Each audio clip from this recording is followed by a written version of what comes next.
Hey everybody, how you doing? My name is Scott Schertzen alongside myself. And welcome to the Sports Den on Zingo TV, channel 249 and 250, part of the Spanglish World Network.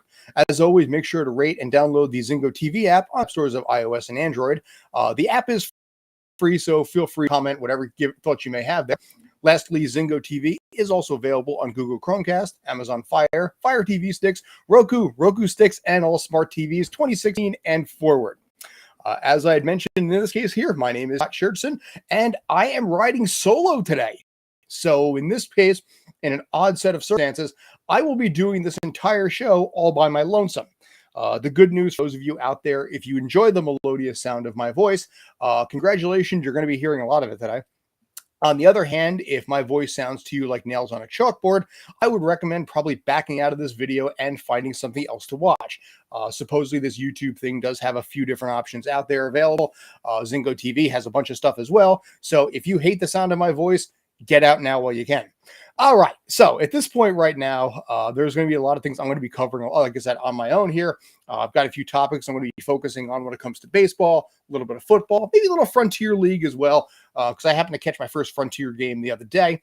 But I figure let's start this thing off. Basically, the first and foremost thing that I want to go into, again, since this is basically me running on my lonesome, I got to go with the topics that I know a lot about. So in this case here, actually, you know what I'm going to do? I'm going to put myself off to the side here. I will put myself right there. How does that look? That is brilliant. Okay, so this right here is, if you can see it, is the Yankee schedule, or actually the AL schedule standings rather, at the All-Star League break. If you look to the very top of the left of the screen right there, you can see that in this case here, the New York Yankees sitting at the top, sitting pretty, 13 games in front of Tampa Bay with a very, very modest 64-28 record, a .696 win percentage, which is best in Major League Baseball. If you look to the right side of the screen, you'll see basically both the AL and the NL. At that point, the Dodgers are cruising along at a .667 win percentage. Very nice, very strong. The Mets are right behind them at .624. But as far as basically the Yankees go, this in this case was the All-Star break. This was when they were flying high. The question was, are they going to set the all-time mark for most wins in a season? Who knows what's going to happen? And then fast forward to now. What you're looking at on this particular screen right now is the record of everybody in the AL since the All-Star break. First and foremost, to the Baltimore Orioles. I have always held a little bit of a soft spot for the Orioles, but by God in heaven, the Baltimore Orioles have the second best win percentage in the AL since the All-Star break. Swing it down, if you're curious, side of the fence. Dodgers, on basically down, if you look down in the corner, have a 6.78 win percentage, 29-8. The Mets are 6.67. St. Louis Cardinals in the NL. Albert Pujols is swan song. His team is flying high, 7.14 win percentage. Very, very smart trade on their side of the fence because they added Jordan Montgomery from the Yankees for basically an injured player that has yet to play for the team he was traded for. Those Yankees, this, by the way, I just want to point this out. Like I said, this is what you're looking at, is the record for the American League for every single team since the All-Star break. Prior to, the Yankees had a .696 win percentage.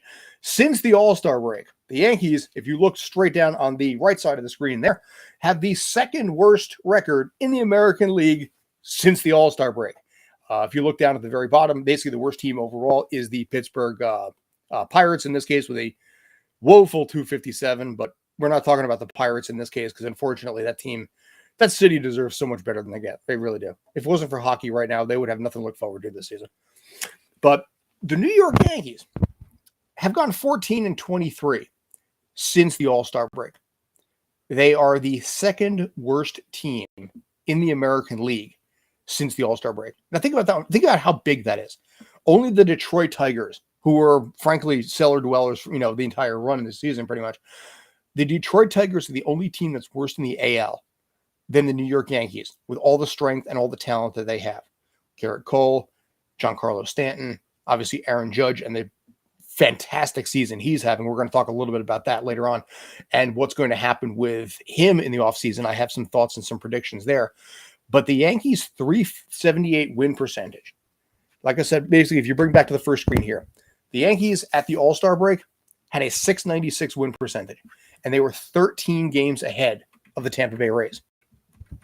Fast forward to now, and this is as of last night, the New York Yankees now have a 605 win percentage, which is still second best in Major League Baseball and nothing to sneeze at. Whenever you have a record of 100, you're in really good shape. However, the Tampa Bay Rays climbing. The Rays right now are only 7 games out. They have cut that lead into nearly half in the past month. This is a massive, massive concern. And the question that we have right now that I want to ask in this case is the Rays right now are 19-16 since the All-Star break. That is true. However, in the last 25 games, the Rays are 16-9. They are climbing, they're flying, and right now the Yankees are burned out. This is a New York Yankee team that is struggling in a bunch of different ways right now because of the fact that their players are gassed. You know, when they were having the hot start that they were having, I did not, in my mind, actually feel that they were going to do as well as they did out of the gate. Thank God for Yankee Nation that they did, because the Yankees right now are a team that is getting tired. They're running out of gas. This was a concern that I had with this to a massive, massive, massive hot start. I was sitting there thinking to myself, let me see how this team does come August. Let me see how this team does when when they're basically the team itself is going to start running out of gas. Because this is a group, this is a lineup here that honestly, it has the ability to be able to survive come October. This is a team that, as you saw there, is the second worst team in the American League since the All-Star break. And only the Detroit Tigers are worse. So if the Detroit Tigers are a half a game worse than the New York Yankees, where are the Yankees going to be come October? A step further, and this is where it is going to get very, very, very interesting. The Yankees have a very difficult schedule coming out of the gate, going into September. 15, to give you some idea here, 15 of the next 17 games that the New York Yankees have are against teams that are 500 or better. They have the games against, actually 15 out of 19, I should say, because they have the 2 games against the Angels right now. They're playing tonight and tomorrow. But when they come back east, they have a 3-game set in Tampa Bay. Then they have to also sit there. They have to play the Orioles. They got to play the Red Sox, which is the teams that I mentioned was under 500 there. But Red Sox, Yankee Nation, that's always a rivalry there. You can never fully predict what's going to happen on that side of it. They also have to sit there. They have to play the Milwaukee Brewers. They have to play a lot of tough teams all the way through. And it is entirely possible, unlikely, but entirely possible, that this New York Yankee team could somehow, by God, in some way, lose the AL East. It is plausible. Not, like I said, not impossible, but it is plausible that the New York Yankees, with their 605 win percentage, could continue to fall. Because now the Tampa Bay Rays are climbing. They're facing the Rays. They got 6 games against the Rays. And the Tampa Bay Rays know that there's a first round bye at stake under the new system that exists right now, under the new MLB system. The first and second highest records in the division or in the conference, they get a bye for the first round. And then in this case, so if you look at the record, if the season ended today, Houston gets a bye. The Yankees get a bye. Cleveland, which has sprung out of nowhere, they have actually they've actually taken over. I'm very impressed. The Minnesota Twins had that division pretty well in hand for a little while, but the Twinkies have dropped hardcore, and as a result, Cleveland is now the first place team. What ends up happening in this scenario is there are 3 division winners and 3 wild card teams. So, looking at this in this particular case, your wild card teams would, in fact, right now be Tampa Bay, Seattle, and Toronto. 4, 5, and 6. So Cleveland would end up playing Toronto. Tampa Bay would play Seattle. And then in this case, 3 and 6, whichever one takes that one, plays Houston. 4 and 5, whichever one takes that one, plays the Yankees. There's no reseeding, which is the problem I have with this. I'll get into that a little bit later. I look at this division right now, and I see a lot of question marks for the New York Yankees. Like I said, they got to play a Baltimore team that has had the best record in the AL since the All-Star break. Flipping back to that for a sec. That right there, that screen is the overall since the All-Star break. So Houston, 605 win percentage. Okay, fine. Baltimore Orioles, 600 win percentage. Cleveland Guardians, 583. Toronto, 559. The Rays, 543. But like I said, they had a rough start coming out of the All-Star break, and they picked it up 16-9 in their last 25. So the Yankees have to face all of these teams. And I don't know what's going to happen. The Yankees right now are relying so much on Aaron Judge's bat that it is a massive, massive question mark if this team is going to be able to figure out a way to beat the rest of the league here. I don't think they can. I don't know if this team is in panic mode right now. I don't know what the fate of this team is going to end up being, because heads will, I think, roll finally if the Yankees not get far into this postseason. I think the way this is right now, especially across the way in Citi Field and with the way the Mets are doing right now, the Mets are showing fire. They're showing energy. They're showing passion. And then we're here, and he's handling some personal stuff on the side of it. If Brandon were here, he would be talking about the fact that when it comes to Yankee Nation, it's like going to a golf event. Bravo, fantastic job. Loving what you've done, Mr. Judge. Loving the jolly good swing there. And you know what? It kind of feels like that. I'll go to Yankee Stadium to cover NYCFC, and use a lot of times more energy and passion out of like NYCFC games than there are Yankee games. It's kind of sad. But across the way, you have a Mets team right now. If you look at those numbers, 667 win percentage. Now, yes, the Dodgers and St. Louis have done better, and Atlanta is right up the heels right there. Credit to Atlanta on that. Credit to Philadelphia. We can get into that a little bit. But the Mets right now are on an upswing, while the Yankees are on a downswing. And this is what's monopolizing the back pages right now here in New York. If it wasn't for Aaron Judge, I don't think the Yankees would be actually having a lot of press coverage at all right now. Aaron Judge did hit home run number 50.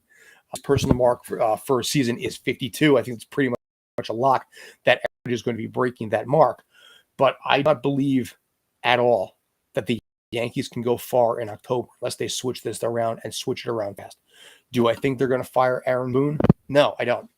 I think Aaron Boone stays throughout the rest of the season. I think he's going to be able to run with this until, the very end here. But I would be surprised if he keeps his job if that team doesn't get to the World Series. Let me just make note of something real quick. Learn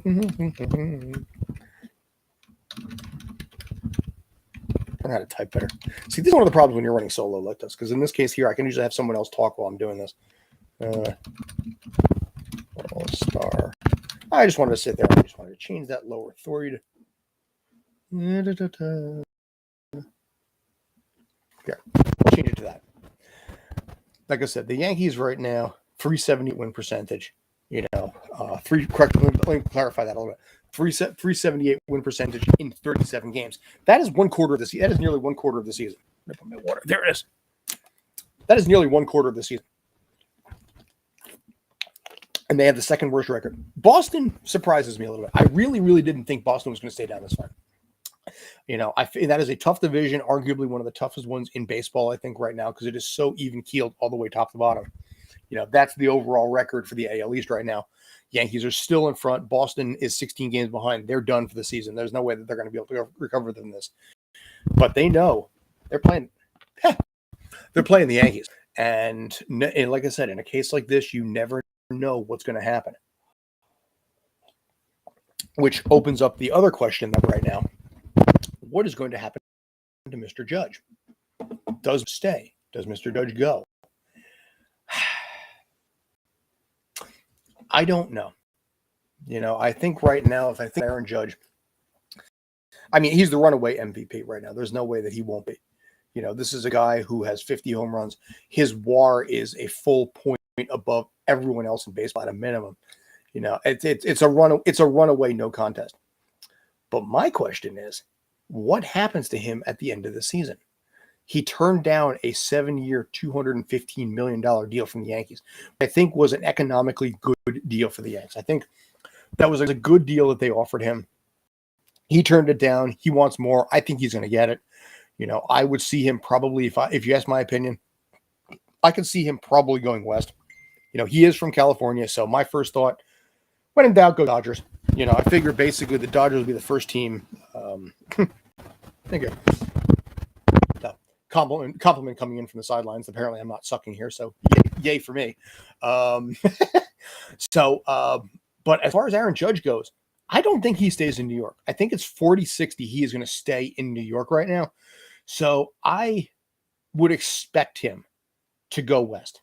He is from California. He is very family oriented. I think he could probably go to LA and probably pick up 8-year 275. I think the Dodgers would offer him that. Like I said, the Yankees offered him 7 years, 250. I can't complain there. I think that's a good deal, that the Yankees offered him. And he turned it down, which is 100% his prerogative. Bobby Brown here, my prerogative. But I think in his case, he is going to go west and he's going to get banked. Brandon K, if Brandon were here, would talk about the fact that he would want Uncle Stevie to open up the wallet, open up the pocketbook, and basically say, here's a blank check, insert your number that you feel, proper, and then welcome to, welcome to Queens. I do not think that the Mets need him. I don't think the Mets need somebody like that. Would Met Nation love to stick at the Yankee Nation? Absolutely. Would the Dodgers love to stick at the Yankee Nation? Absolutely. Fenway Park and the Green Monster would be a lot of fun to watch, Aaron Judge hit its shots off of that. But I think right now, I don't think it makes a lot of sense because whatever team is going to basically pay for him, especially after this season, they're going to have to really, really pay a ton. And I think the only team that can do that right now, the only team that can afford to give Aaron Judge the money he wants is with LA. They've already shown that they have no problem whatsoever just paying through the nose for everybody. This is the evil empire of the 2020s. Yankees will always be called the evil empire. The Dodgers are the ones paying, basically that are willing to do it. They got that Mookie Betts deal until he's 39 years old. They paid David Price, $30 million a year. David Price opened in the bullpen. What does that say about your team when you have that much pitching potential and pitching strength to be like, you know what? I know we're paying you $30 million, but you know what? Eff it. You can just start in the bullpen. We'll call you when we need you. And that is why specifically here, if I switch over to the National League for a sec, that team buys its championships. Because if you look at the right side of that screen there, the National League overall, the Dodgers right now are 29-8 since the All-Star break. Lewis is 25-10 credit there. The Mets are 24-12 credit there. Atlanta 23-12 also credit there because it took them a little while to get things going. But they now have a sick 784 win percentage. It is not even a contest. Like I said, that is since the All-Star break. They actually turned on the Jets from what was earlier, which if you look at the numbers here, let's come back to that, which is, there we go. They had a 667 win percentage going into the All-Star break, and they're like, you know what? We can kick that up a little higher.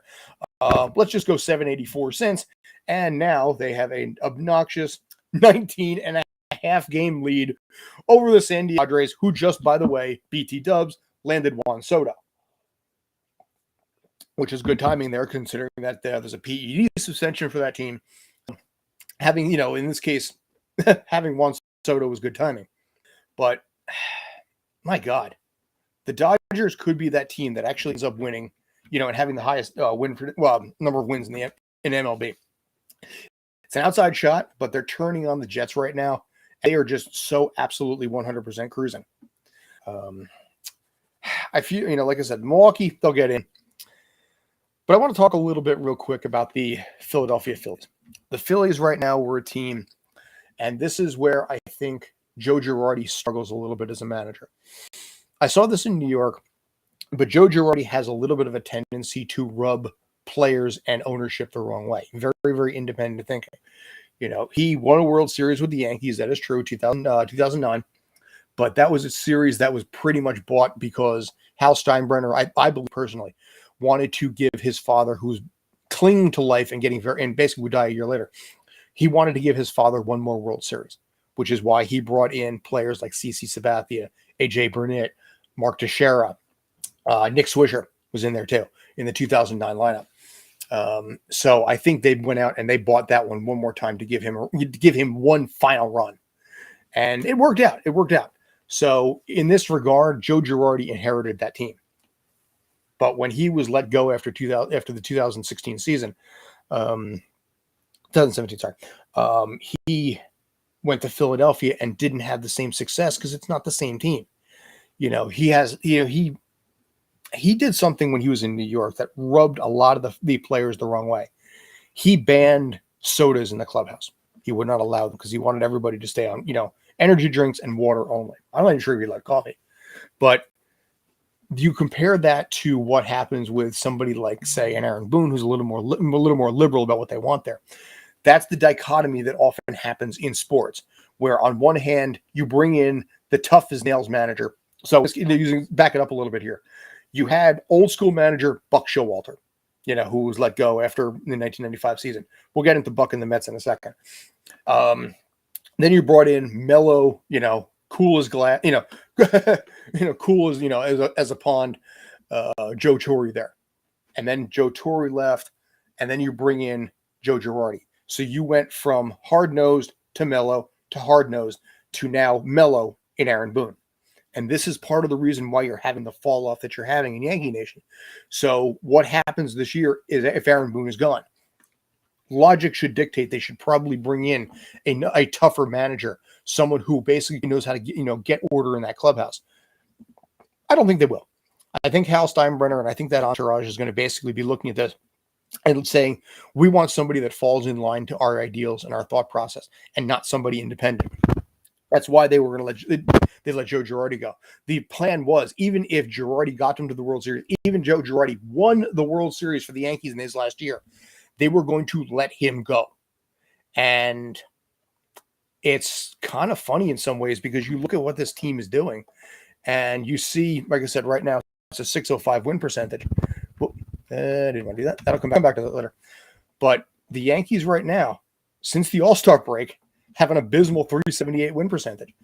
And a lot of that we have to put on Aaron Boone because Booney is the role of that clubhouse.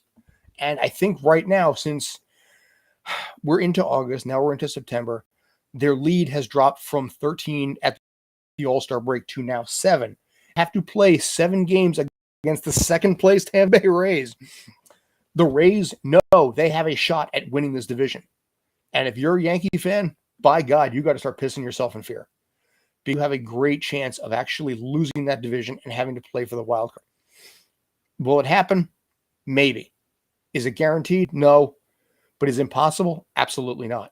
It is 100% possible, plausible even, with the Yankee schedule. They leave, they have the 2 games right now at the West Coast against the Angels. West Coast is always tough for East Coast teams. Then they come back and they play 15 out of the next 17 games against teams that are above 500. The two games that they're playing that are against teams that are against a team under 500, the Boston Red Sox. So who knows what's going to actually end up happening there. But the Red Sox right now, there we go. Yes. Brandon coming in from the sidelines. I appreciate that, sir. One pitcher, one offensive threat can sustain long season success. I don't know. Would you even say that they have one pitcher? Garrett Cole's been a little iffy right now. Aaron Judge, fine. Aaron Judge has been doing fine on this guy. Without Aaron Judge, they are in the 4th place that I had predicted at the beginning of the season. Yes, I will own that. I was 120%, 180% wrong on that prediction. But I did say, see that team in July, see that team in August, see that team in September. When the team starts getting tired, Judge is 30 or 31 years old. Stanton is old. You have a lot of players that Josh Donaldson, 36 years old, $20 million a year on that. I look at that team right now and I say it is mathematically possible. And dear God in heaven, for anyone, Brandon, if you're still watching this right now, the New York Yankees had the 2nd worst win percentage since the All-Star break. The only has done worse than them is the Detroit Tigers. And with 15 out of the next 17 games they have to play against teams above 500 and 7 games against the Tampa Bay Ray team that has gone 16-9 in the last 25, the Yankees could lose the division. They really could. And I think it's just hilarious as an idea to see the Yankees fall like that. All right, this is going to probably tie into my second topic. You know what? I've been doing this. Brandon, I'm only saying this because basically the fact that you're actually here. There is a rule in baseball, according to my wife, that says, quote, you never change your team. Your rule is basically you just have your team. That is your team. You die on that hill. That is your team. I've been noticing something ever since COVID. I've kind of revamped myself and become a little bit of a different person. And I've been noticing something in myself as far as my sports identity goes.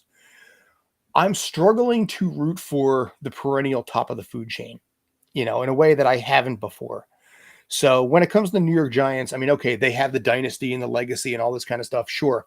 But every time that they've gone to the Super Bowl in the last 15 years, it has been flash in the pan. They went 10-6, they went 9-7, they caught lightning in that bottle, went to the Super Bowl, beat the Patriots, panacea, yay, hurrah. But they haven't built a strong team. The Devils are the Devils. Let's see what that. I half jokingly actually have fun with the fact that the Orlando Magic are my NBA team because I love rooting for the underdog. The Yankees are not necessarily that underdog team. So my wife and I have had conversations about this, and her rule is you never change your, you die on that hill, you never change your effing team, quote unquote. You know what the F probably means. I'm finding myself over the course of this season in some ways rooting against the Yankees in a way I never did, because I can't find myself to be impassioned and excited for this team. And it's funny because as a longtime Yankee fan, I find myself laughing at their struggles more than I ever did. Different.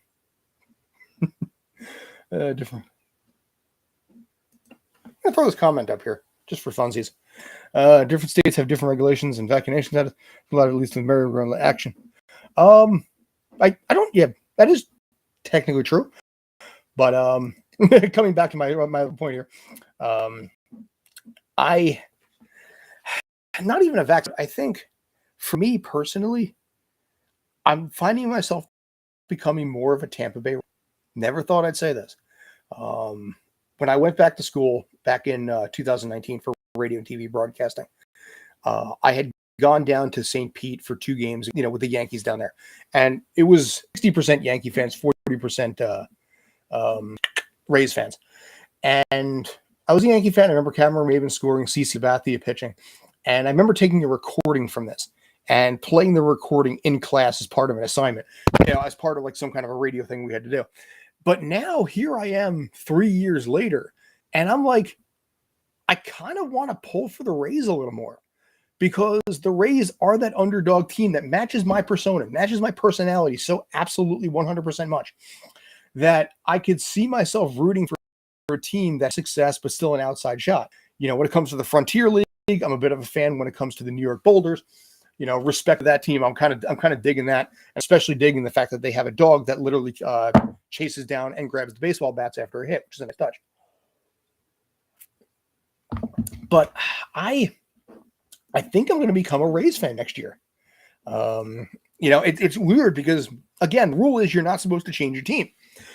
But my personality doesn't match the Yankee personality. That scrappy underdog thing. Back in the mid-90s when I became a fan of the team, they hadn't had, a World Series in years. Not since they hadn't had a trip since 1981. So they had 94 pull away, basically the strike pulled things away from them. That sucked. But they were still a little bit of a scrappy underdog, a very team community organization. Paul O'Neill, Tino, David Cohn, Pettit. You had this group of people that a lot of which came up together in the minor leagues and then brought in little pieces. And it was just this fun, scrappy group that somewhere along the way, obviously players retire, they move, they go somewhere else, things like that.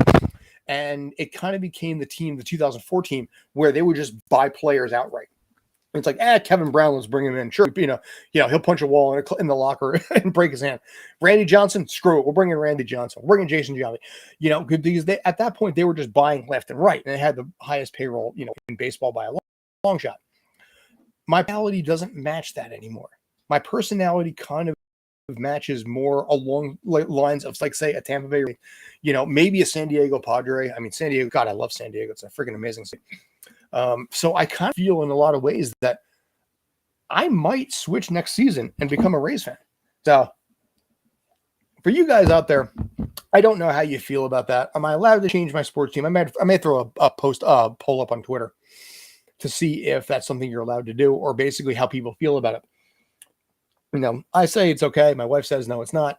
So I'll find out. But anyway, we're about 30 minutes in at this point. I got about 25 or so minutes left. Basically, I think it's high time that I was going to switch things over a little bit. Talk a little NFL. Switch this back. There we go. We're going to switch this to that right there. God, I can't believe I actually been talking nonstop for 30 minutes straight. Like I said, I really hope you guys enjoy the melodious sound of my voice.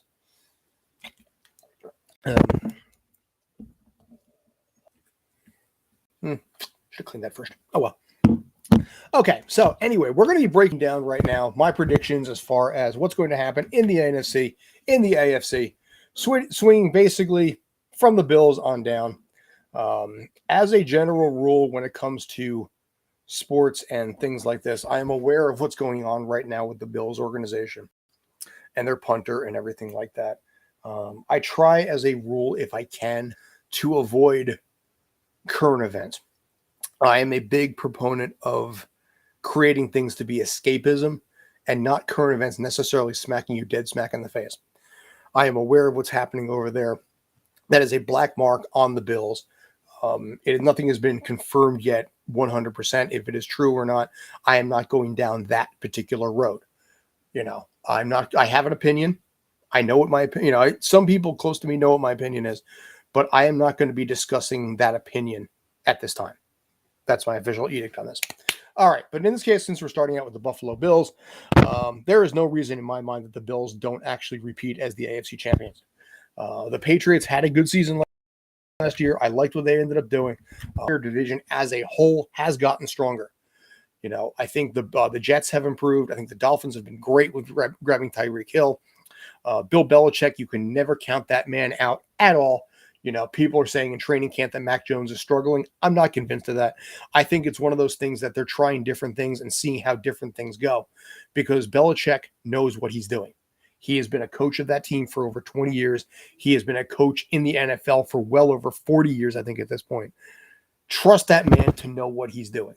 So don't buy into too much of the fact that it's like, oh, Mac Jones is struggling. Sophomore jinx. Let's see what happens come day now. I remember earlier, a bunch of years ago, maybe it was 2002 or 4, I forget what year it was. The Patriots started out 2-2, and all hell broke loose. And everybody's like, "Oh my God, the team is in trouble. Tom Brady is done. Bill Belichick's going to be fired." Ah! The team went from 2-2 to 14-2, and then swept all the way through, and then won the Super Bowl. They fell to 2-2 and never lost a game again all the way. So you never know really what the Patriots are going to do. However, this is the Bills' time. Their team, they've added Von Miller, I think is a great add. I predict the Bills are going to go 10-5 this year. I believe that the Patriots are going to end 11-7. I'm sorry, 11-6. Sorry, bump that up. The Dolphins, I think, are going to go 10-7. I'm bumping all of those guys up a little bit right now.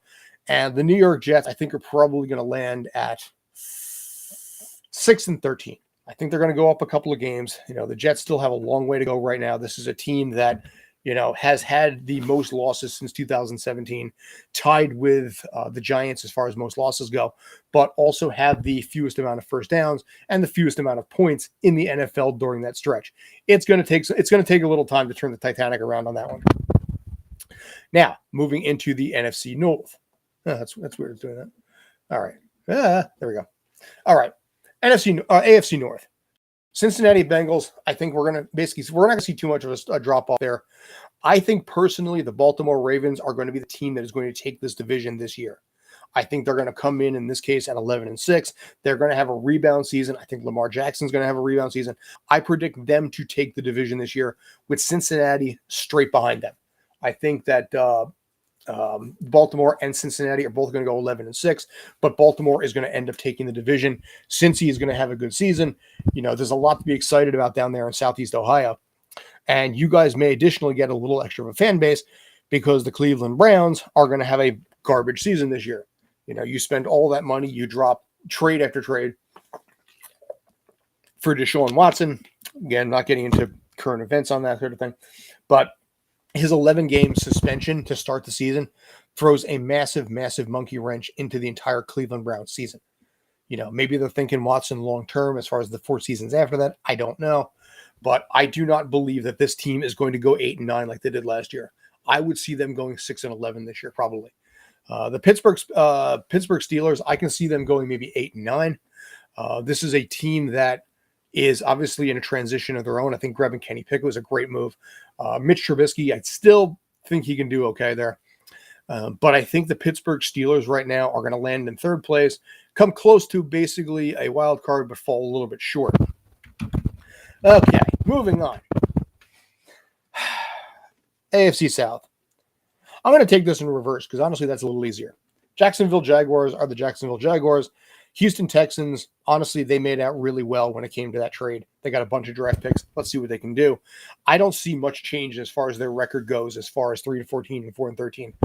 I would see it being pretty much the same. Maybe a win extra, possibly, but the truth is, when it comes right down to it, the AFC South is Indianapolis and Tennessee.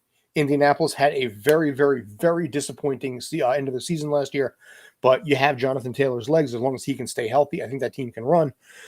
Tennessee Titans, obviously you got Derrick Henry on that running side as well. So you are looking at probably coming down neck and neck here. I think it's going to be close. I think both teams are going to go 10-7, but I think the Indianapolis Colts are going to take the division. That's my take there.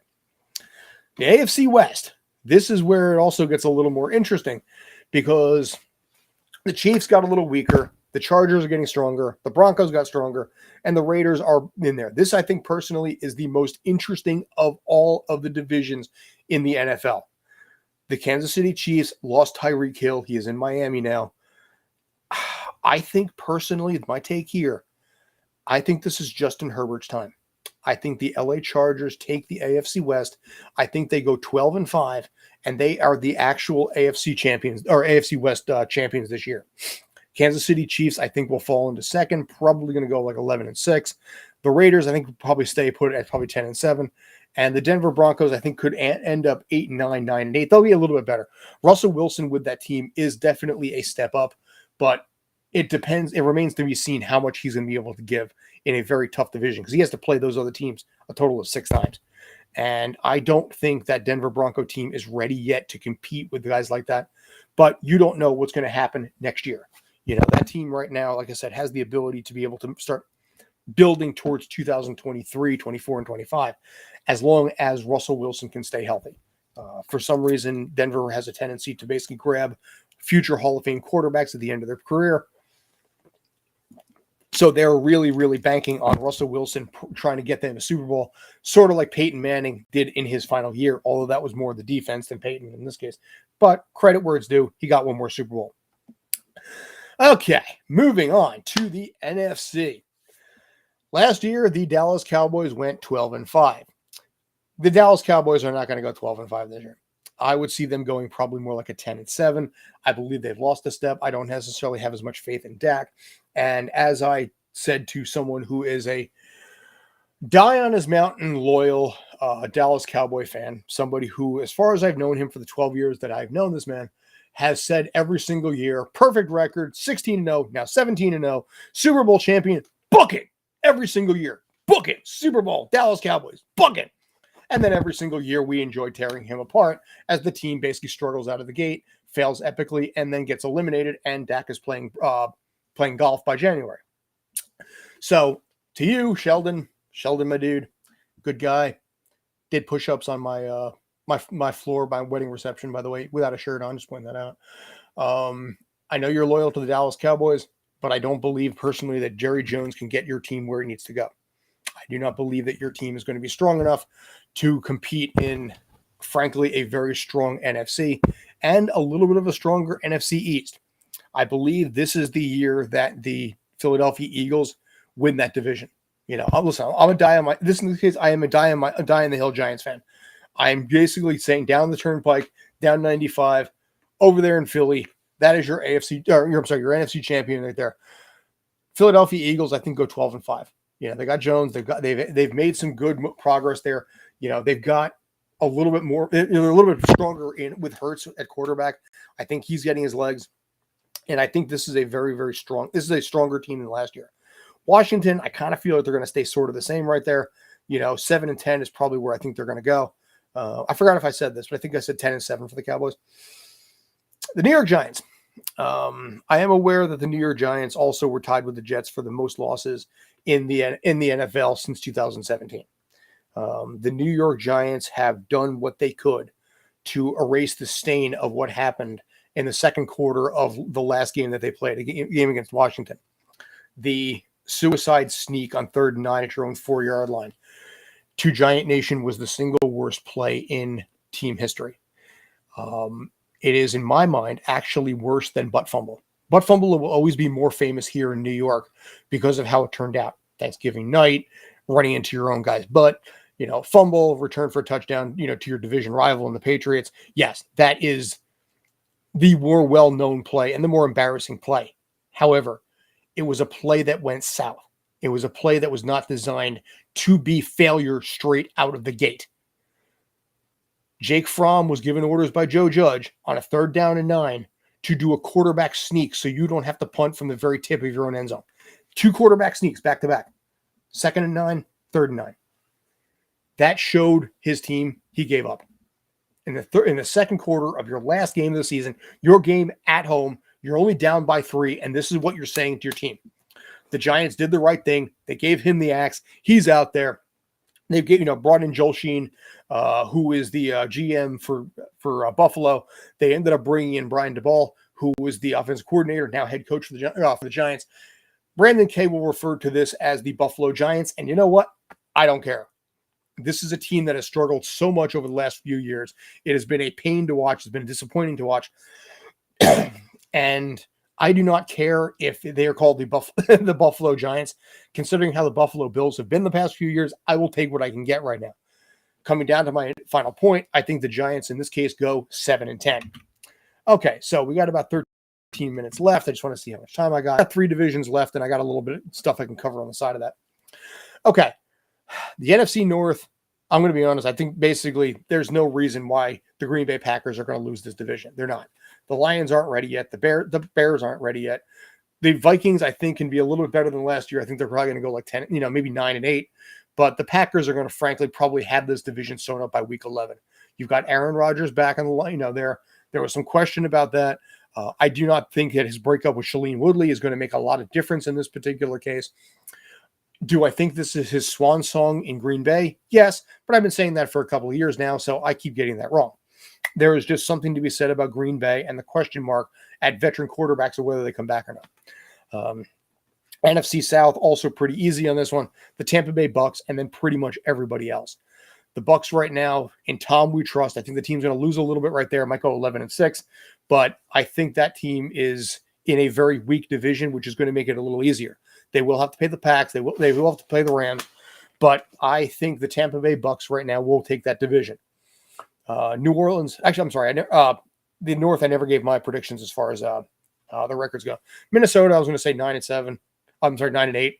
The Bears, 7-10. Lions, 3-14. I don't think the Lions are going to change too much there, which kind of sucks because Detroit deserves better love than they get. Back to the NFC South, though. I'm saying probably 11-6 for the Bucks. The New Orleans Saints, 9-8. I think is still probably okay. The Falcons, I think, are going to lose a massive step. They're going to drop down to 5-12 because you had Matt Ryan. He's gone now. So you have to, you're in rebuild mode. The Panthers are the team that intrigues me. Baker Mayfield, I think at this point is going to basically be playing with a fire. I think he is going to put up numbers that he has never put up before. And I think he is out there to prove that what Cleveland did to him was done dirty on so many different levels. And he is going to have a borderline comeback player of the year kind of number now. Do they reach the playoffs? No, probably not. I'm going to say probably 8-9. But Baker, I think right now is playing angry. And he's a veteran. He's got enough experience under his belt to not play angry stupid, but play angry smart.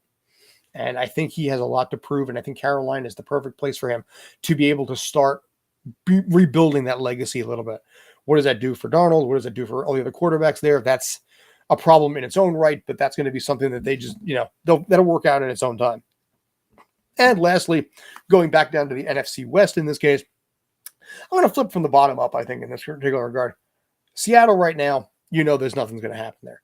This team is in 100% a rebuild. Geno Smith has been named the starting quarterback for the Seattle Seahawks.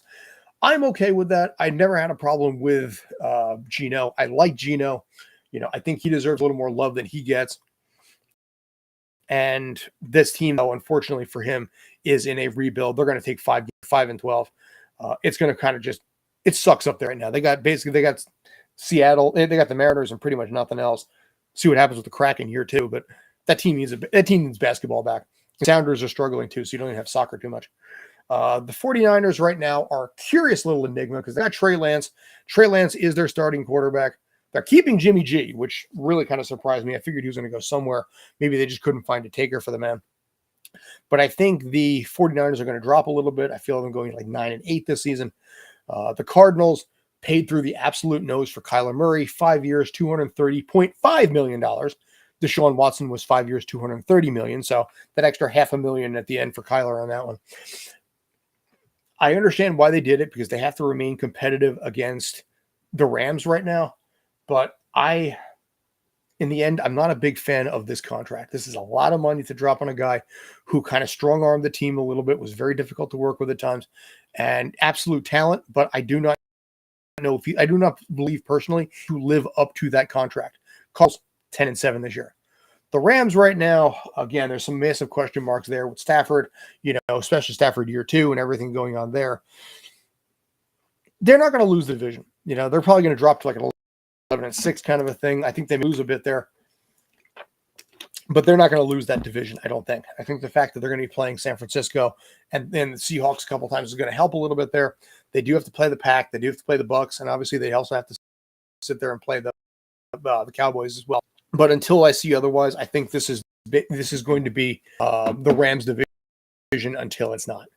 So, okay. So there we go. We got that. That preview officially. When I have the full slate of people back, I may actually end up doing this again. We'll find out at that point. It is now at 4:47. I have been talking nonstop for 47 minutes, and somehow my voice is actually not that shot out, which is impressive on my side of it. Didn't see that one coming. I want to basically, with the last few minutes here, I'm going to do something. I'm going to bring this up right about now. Talk a little MLS right now with the last few minutes that I've got. Why the heck? So, as basically some of you guys know, I cover specifically NYCFC here in New York. On Sunday, I covered both the Rockland Boulder game. Kind of a fun experience. I'm not going to lie. It was a lot of fun seeing that. About 4,005 there. And also, I went back to the house and immediately covered the NYCFC playing down, which clearly was in the middle of a hurricane or something, because by God, was it raining. NYCFC ended up losing an absolute heartbreak of a game. Seconds away out of road tie, gave up a header goal, lost 2-1 to Orlando with about 15 seconds left to play in extended time. And now at this point, NYCFC has lost 4 out of the last 5. And NYCFC, those lost, they have lost every single one of those games at the 75-minute mark or later. Their game losing goal that they gave up was at the 75-minute mark or later. And this is a massive issue because this team right now, close that out, right now is lost. They're struggling right now. They're decimated by injury. They have so much right now as far as what they need to do and where they got to go with that. It's a lot of concerns as far as this team is going to be able to actually get, how far they get to the playoffs. Conversely, at the same time, I'm struggling to bring up the schedule, the standings a little bit here. You have Philadelphia Union team that not only has the most goals in the East, also has given up the fewest East as well. They've given up. Apparently, the website's having a problem for the MLS. Soccer.com. Good job, guys. So, the Philadelphia Union have given up 20 goals in games. They've scored, I believe, without looking it up, as I'm pulling it up now, they scored, I believe, 51 or 57 goals. I believe is the number. That team absolutely 100% running away with now. And it would shock me if that team not get to the finals right now. It would shock the living heck out of me right now to see that team not be able to get to the finals.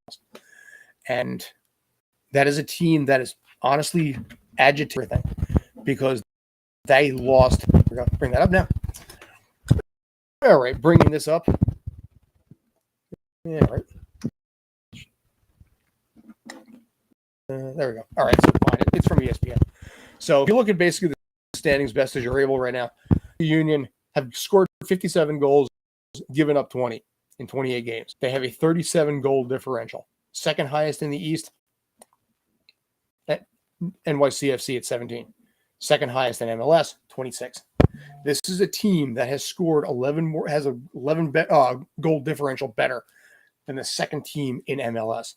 This is a team that, by all accounts, lost the East last year due to COVID. When they played at home against CFC, they had 11 players on COVID protocol and were unable to play for a massive change, and they lost. But if you look at those numbers right now, the Union have given up 20 goals this season. 20 goals in 28 games. Second best is Columbus with 31 and 26. That is insane. I was going to say, if you're playing FIFA on like a cheat level, that's the kind of numbers that you're putting up there. On the other side of the fence, 57 goals in 28 games, far and away the best in the East as well. Most goals overall. LAFC is at 50. Austin, with a game in hand, but Austin right now has given up 37. Has given up almost twice as many goals. The Philadelphia Union have scored 57. They are outscoring their opponents by more than 2-1 margin right now. And this is a team that you need to be worried about. This is a team to be afraid of come playoff time, because the one final step further as I'm wrapping this out, that is a team that is the only team in MLS this year that has not lost a game at home. So they win that division. All roads in the East go through Philly. And I think Philly is ready this year, and I think they're primed to be able to shake that championship, especially after the heartbreak and the pain that they had last year. That, by the way, is pretty much going to do it for me. My name is Scott Churchson. I am working all by myself today. So thank you basically for the comments that came in. I appreciate it. You guys are awesome. At 7 o'clock tonight, in 2 hours' time, will be Tales from the Film Set on Streampunk Cinema, Go TV, and Spanglish World Network, and the whole shebang on that. We will be talking about the Rings of Power, the $715 million project by Amazon, which is going to be released on Thursday, and so far is being disliked to Hiffle on YouTube. A lot of fans are still upset about this. They feel it tarnishes the legacy of what many consider to be the holy grail of fantasy writing, and something that was done so well with the Peter Jackson trilogy that it walked away with 30 Academy Award nominations and 17 Academy Award wins in 3 movies. So the fact that Amazon is doing this has pissed off a lot of fans, because they're adding new material, they're changing things around, and they are, by all accounts from the fan base, removing and changing things to their own discretion. So we will be discussing that, because that is getting released in 2 days. There is a great deal of intrigue, but it will probably be hated in every way, because the fans do not like what they're trying to put out there. They do not like what they're doing to the characters. And they, especially at the end of the day, do not like the product. And probably in some ways don't like Amazon that way. So we will be discussing that ad nauseum tonight. For myself, I am Scott Churchson. Thank you as always for tuning in. I think I will have a regular entourage of people next week, this coming Sunday, for Sports Insiders, if I end up doing that solo. As promised, I would be talking about foreign sports, basically foreign sports to the U.S. So I would be talking about a little bit of kabaddi, maybe a little CPAC, takraw, bo, tao, shi, and some of the international sports that don't get a lot of love here in North America, because frankly, when it comes right down to it, as an American, we're kind of oblivious to those sports. Anyway, thanks as always for tuning in. I appreciate it. Stay awesome.